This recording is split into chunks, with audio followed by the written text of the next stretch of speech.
ሻን ያሞራ ባጃና ሰካ ቃሉን ወደ ዮናስ እንሄዳለን። አዛና ዮናስ ምዕራፍ 2 ዮናስ ምዕራፍ 2 ላይ እንሄዳለን። አዛኪያ ቦራ ባጃና እስቲ ትእዛዝ ወጥቶልኛል ነው እሱ ማለት አለ። ከዚህ ቤት እስከምትወጡ ድረስ እግዚአብሔር ምስክር የሚደወል ስልክ አለ። አሜን ጉዴ አቃ ደወላ ከመር ከምን ይሁን ዮናስ ምዕራፍ 2 ቁጥር 10 መጨረሻኛ ላይ ያለው ነው የምታነበው። በደንብ አድርጋችሁ ስሙት። ዛሬ ጉዴ አካባቢ ለማንቺ እንደወላ ከሞላ ለኔ ትእዛዝ ወጥቶልኛል የሚል ሰው አሜን ይበላ። የስብከተ ርዕስ ትእዛዝ ወጥቶልሻል ነው። ዮናስ ምዕራፍ 2 ቁጥር 10 መጨረሻ ላይ ያለው በጌታ በኢየሱስ ስም አነባለሁ። እሺ እኔ ግን በምስጋና ቃል እሰዋልሃለሁ የተሳሉትንም እከፍላለሁ። ደህንነት ከእግዚአብሔር ዘንድ ነው። እግዚአብሔርም አሳውን አዘዘው እርሱም ዮናስን በየብስ ላይ ተፋው። ኢየሱስ ጌታ አሜን። እግዚአብሔር ማን አዘዘው? አሳውን አዘዘው። ዛሬ አሳው ከታዘዘ ለአንተም በዚህ ምድር ላይ ያለው አለ የምትለው ነገር ነው ታዞ ይመጣል። አሜን። እግዚአብሔር አፍ ቃሉ ይውጣ እንጂ ግድ የለም። እግዚአብሔር ብቻ ይናገር እንጂ ግድ የለም። ከዛሬ ጀምሮ ታዞ ምን ልታዘዝ? ሆቴል ስትገቡ ቁጭ ካላችሁ ምን ልታዘዝ ብሎ አይደል የሚመጡት? ዛሬ እንደ ነገር ይመጣል። ከዛሬ ጀምሮ ምንድነው የምትፈልጊ ብሎ የሚመጣ ነገር አለ። የት ማየት ትፈልጋለህ? እግዚአብሔር ዛሬ እንዲህ ብሏል። ያልተጠበቀ በአቋራጭ መንገድ ለ18 ሰው ትእዛዝ ወጥቷል አለኝ። እግዚአብሔር አሳውን ያዘዘው ለምንድን ነው ካላችሁ ዝም ስላለ አይደለም። ጥፋቱን አምኖ በእግዚአብሔር ፊት ላይ ወድቆ ስለጸላ ንስሐ ስለገባ ምዕራፍ 1 ላይ ሄዳችሁ ስታነቡ እግዚአብሔር ዮናስን ወዴት ብሎ ነበረ? ወደ በናናዌ ከተማ ላይ በጥፋት ውስጥ ለሚመላለሱት ንስሐ እንዲገቡ ንገራቸው ብሎ ሲናገር ዮናስ የእግዚአብሔር ትእዛዝ እምቢ ብሎ ቀጥታ ወዴት ሄዳ? ዋጋውን ከፍሎ ወደ ታርሴስ። እግዚአብሔር በነፃ ነው ሂድ ያለው፣ እሱ ግን ዋጋ ከፍሎ በነፃ ሂድ ወደ ታርሴስ። ዮናስ ማለት ነብይ ነው፣ የእግዚአብሔር አፍ ነው፣ ከእግዚአብሔር ተቀብሎ የሚናገር ሰው ነው።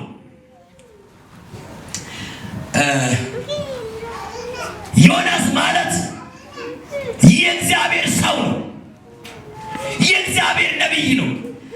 እግዚአብሔር ዮናስን ወደ ናናዌ ሂድ፣ በናናዌ ምድር ላይ በጥፋት ውስጥ ላሉ ሰዎች ንስሐ እንዲገቡ ትንቢት ተናገራቸው ብሎ ሲናገር እሱ ደግሞ ዋጋ ከፍሎ ወደ ተርሴስ ኮበለለ። ከዛ በኋላ እኔ በጣም በፍጥነት ነው የምናገረው።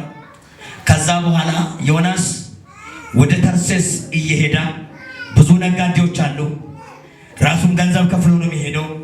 እቃ የጫኑት አሉ፣ በሰላም የሚመላለሱት አሉ፣ ከዚህ በፊትም እየተመላለሱ ያሉ ሰዎች አሉ። አሁን ዮናስ አብሮ እየሄዳ በመርከብ ውስጥ ምን ሆኖ ነበረ? ተኝቶ ተቀምጦ ነበረ። ከዛ ልክ አብሮ እየሄዱ መርከቡ ምን ሆነ? ተናወጠ።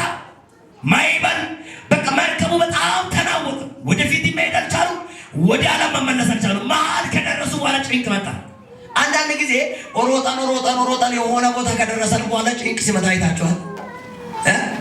ከእግዚአብሔር መንገድ ሲንወጣ ነው ይሄ ነገር የሚመጣው። አንዳንድ ጊዜ ልክ በቃ ሁሉ ነገር የሚመሽ መስለን እንሮጣለን። ሁሉ ነገር የኛ መስለን በጣም እንፈጥናለን።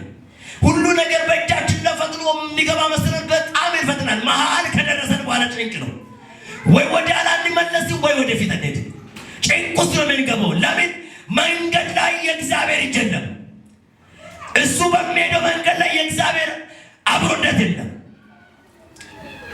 እሱ እምቢ ብሎ ነው ከትእዛዝ ውጪ ወጥቶ ነው የሄደው። በደንብ አድርጋችሁ ስሙት። በሰላም እየሄዱ የነበሩ ሰዎች እቃቸውንም ጣሉት መሬት ላይ፣ ውሃ ውስጥ፣ ባሕር ውስጥ። በዛ ላይ አልቆመም። ብዙ ችግር ውስጥ ገቡት። ውስጥ ላይ ያለውን ነገር እስከምትደግም አይጨክንም። የምህረት አምላክ እሱ አንዳንድ ጊዜ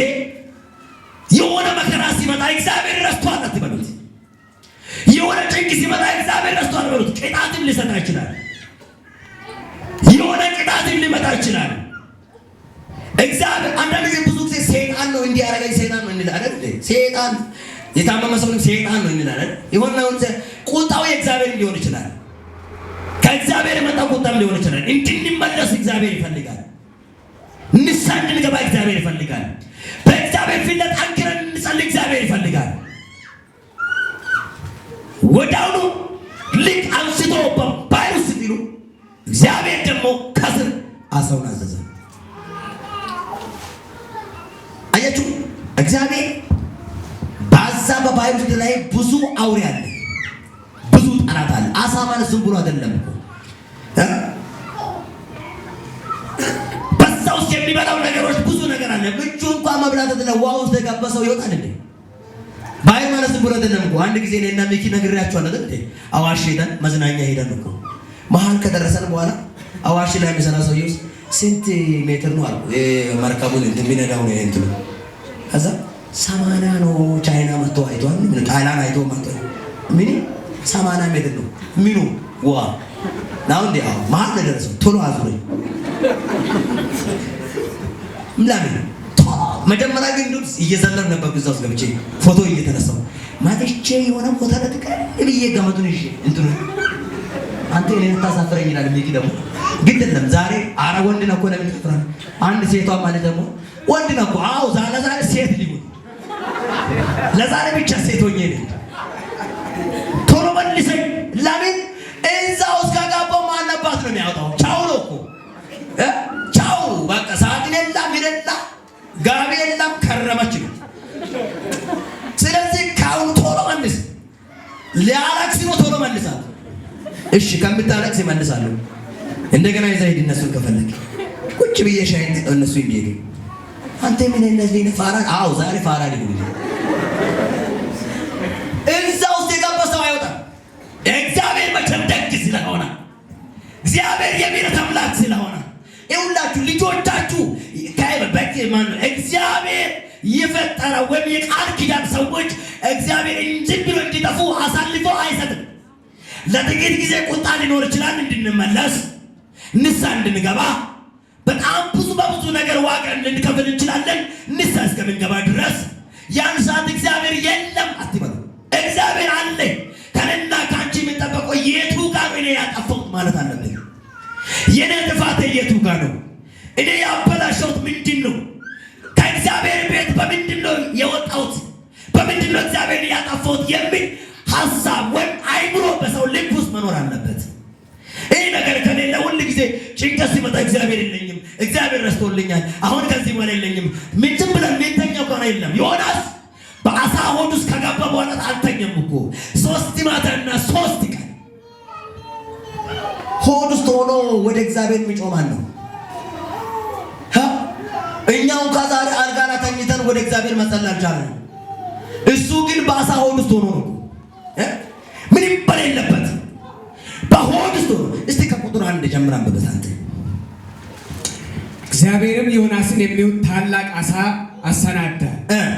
ዮናስም 3 ቀንና 3 ሌሊት በአሳው ሆድ ውስጥ ነበር። ዮናስም በአሳው ሆድ ውስጥ ሆኖ ወደ አምላኩ ወደ እግዚአብሔር ጸለየ። በምን ውስጥ ሆኖ? በአሳ ሆድ ውስጥ። በአሳ ሆድ ውስጥ ሆኖ ወደ አምላኩ ወደ እግዚአብሔር ወደ እርሱ ጸለየ። ዛሬ ወደ እግዚአብሔር ትጸልያለህ፣ ዛሬ መልስ ታገኛለህ። አሜን። ወደ ሰው ጨዋ መልስ ታገኝም። የኔት ወደ ጓደኛ ጨዋ መልስ ታገኝም። ወንድሜ በየትኛውም ጭንቅ ውስጥ ሆናችሁ ወደ እግዚአብሔር ጩሁ። ወደ እግዚአብሔር ሲጮህ መልስ አለ። ወደ እግዚአብሔር ሲጮህ መልሱ ታገኛላችሁ። የዘመኑ ሰዎች ብዙ መጸለይ አይችልም። ብዙ ትንቢት እንድናገር ይፈልጋል። ብዙ በእግዚአብሔር ፊት ወድቆ የቱ ጋር ነው ጥፋቴ ማለት አይችልም። ብዙ እንዲወራ ይፈልጋል።